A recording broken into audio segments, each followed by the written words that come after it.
Hi guys, welcome to the channel. In today's video, I'm going to show you how you can create order on Instagram.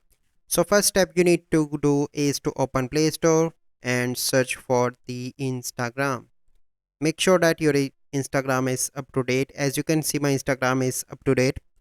Then you need to go back and open Instagram application. From here, you need to click on the messenger icon on the top right and select any random conversation.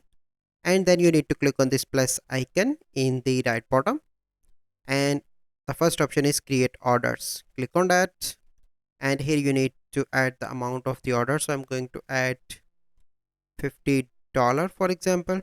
Okay, here you need to add the description of the order. So I'm going to add social service for example, and then you need to click on create order.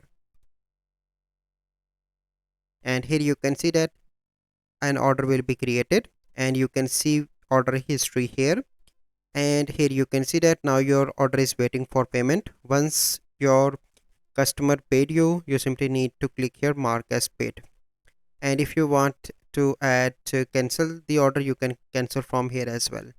So this is the process. I hope you find this video helpful. If you find this video helpful, must like this video, subscribe to our YouTube channel for future videos. We'll see you in the next video. Thank you. Have a good day.